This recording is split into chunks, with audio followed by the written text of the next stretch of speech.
Hola chiquillos, ¿cómo están? Chiquillos, ¿saben que esta es la quinta vez que estoy haciendo esta presentación? Me quedó un poco larga y no la pude subir al YouTube, entonces la voy a hacer un poco más cortita. Bien, en esta clase ustedes van a tener que poder explicar... Perdón. Bueno, lo primero es saber lo que es la corriente alterna y lo que es la corriente continua. Básicamente es el flujo de electrones en dos sentidos diferentes. En la corriente continua, el flujo de electrones por el conductor va a ser constante, siempre va a ser del punto A al punto B. En cambio, en la corriente alterna va a ser del punto A, supongamos que es el positivo, al punto B que es el negativo, y del punto B al punto A, y del punto B al punto A, y así sucesivamente, cambiando. ¿Ya? Esta corriente alterna es la corriente que existe en, en los domicilios, y la corriente continua es una corriente muy particular que vamos a ver después. En la segunda unidad vamos a ver a qué nos referimos específicamente con corriente continua. Luego ustedes van a tener que definir lo que es longitud de onda. Las longitudes de onda, la electricidad, si nosotros la vemos en un osciloscopio, que es como se graba esto en una imagen, se va a ver como ondas. Las ondas pueden ser de esta forma, ondulatorias sinusoidales, o también pueden tener otras formas, que esto está en el video número 9. Lo que tienen que saber ahora es que la longitud de onda va de un pico a otro pico. Eso es una longitud de onda y se expresa en lambda. Entonces va del extremo superior de la onda al otro extremo superior. Bien, si se fijan aquí en este esquema, nosotros vamos a tener que entonces la longitud de onda, por ejemplo en esta parte, va a ser de este pico a este pico. Aquí hay una longitud de onda. Si se fijan, esta longitud de onda es mucho más amplia, más grande que esta longitud de onda. Entonces aquí tienen que saber algunas relaciones.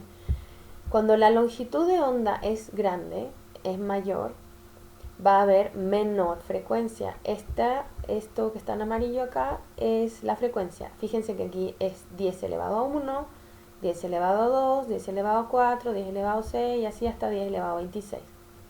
Evidentemente que la frecuencia 10 elevado a 26 es mucho más alta que la frecuencia de 10 elevado a 1.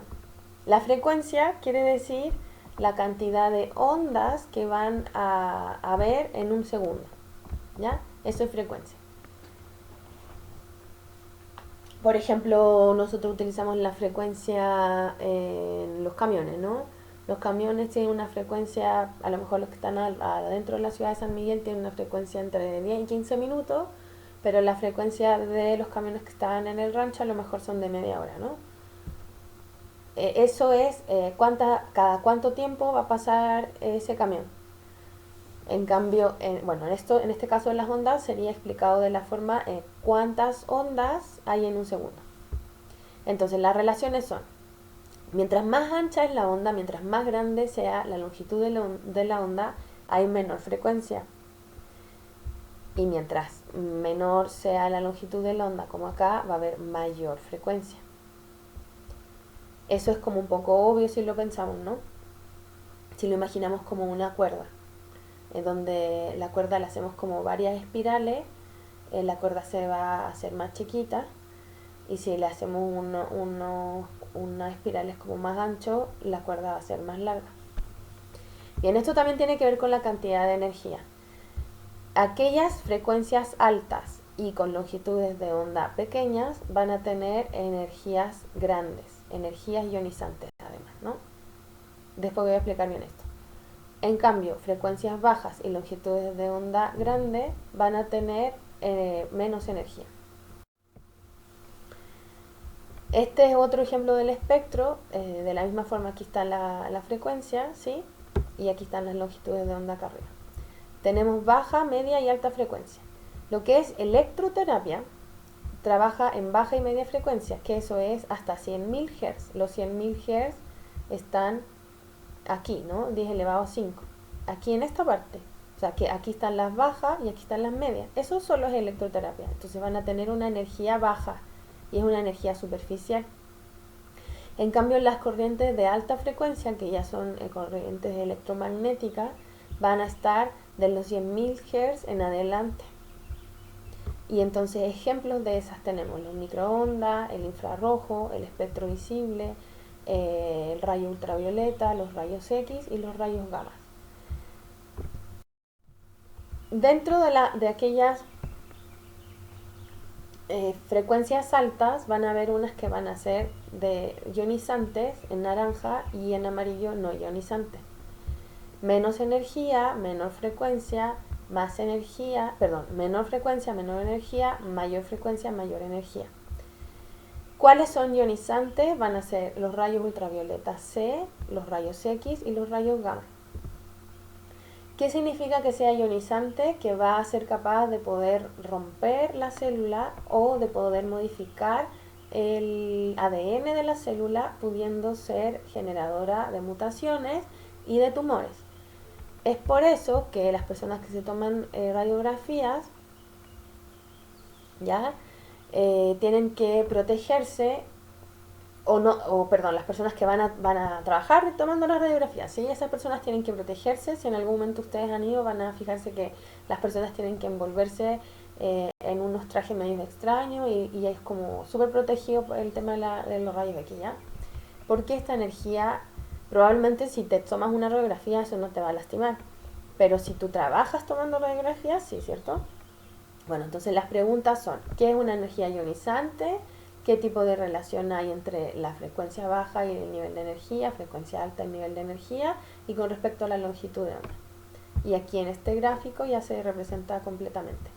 Mayor longitud de onda, menor energía, menor frecuencia y no van a ser ionizantes. Y a medida que disminuye la longitud de onda, aumenta la frecuencia y aumenta la energía, van a ser ionizantes. Dentro de la resistencia de los tejidos, habíamos dicho que la resistencia es aquella energía que se opone al paso de corriente.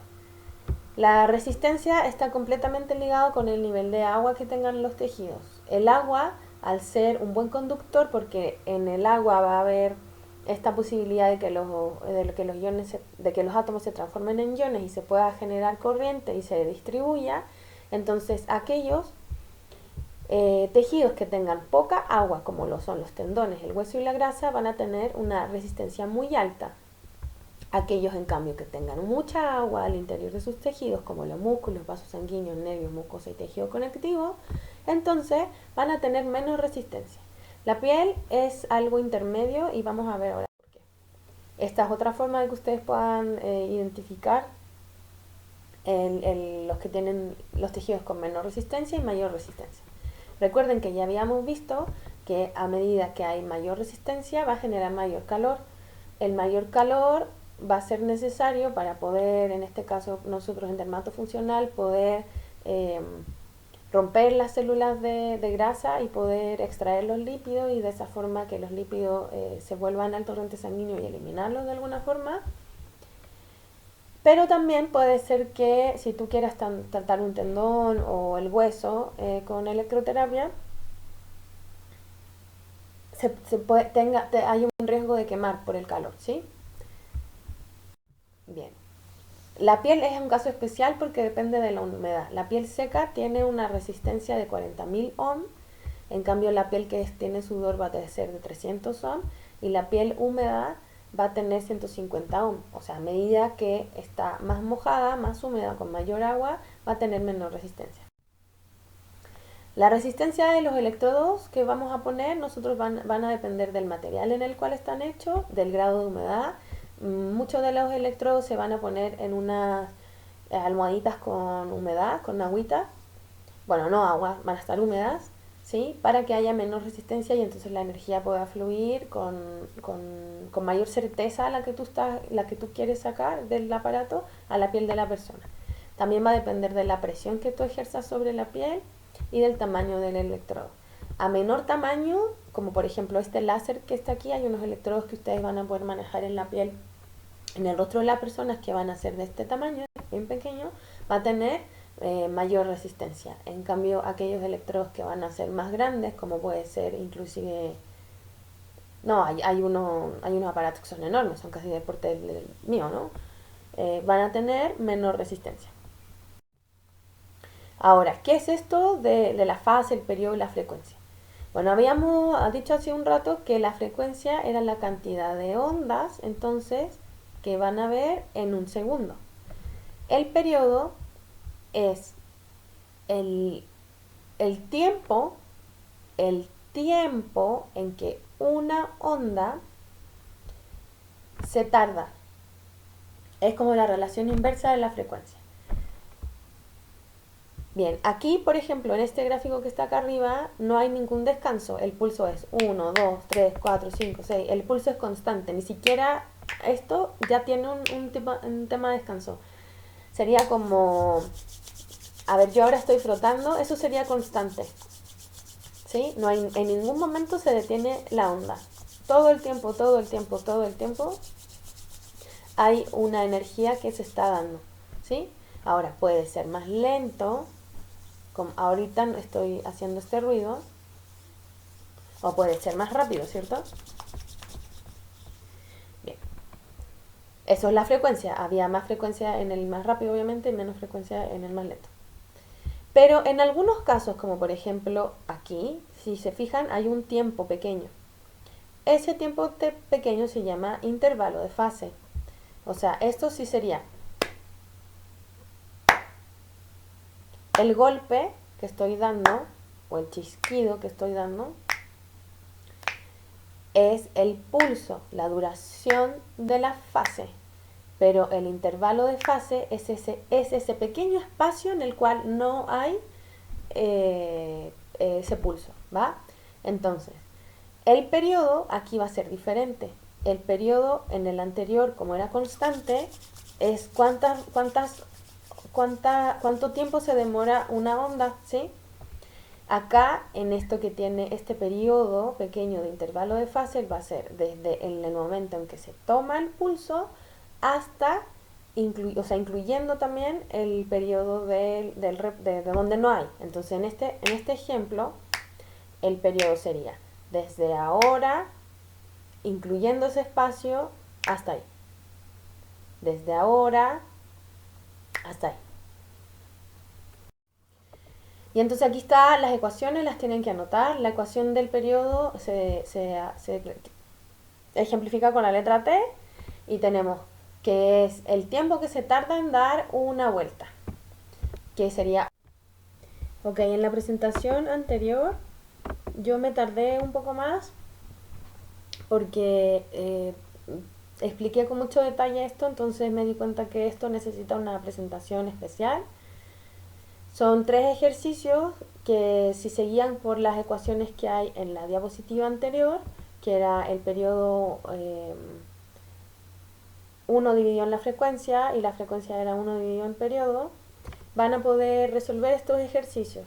En estos ejercicios se trata de encontrar ya sea el pulso, la duración de la fase, se trata de encontrar el periodo, que vendría siendo la duración de la fase con este tiempo de reposo, tienen que encontrar el reposo o tienen que encontrar la frecuencia, ¿ok? Voy a ir dejando estos ejercicios acá y después los respondemos con más detalle. Aquí está el otro ejercicio.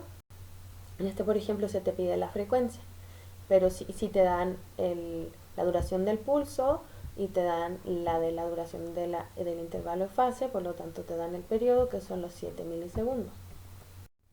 Y en este te van a dar el impulso, que va a ser esta cosa que estábamos diciendo.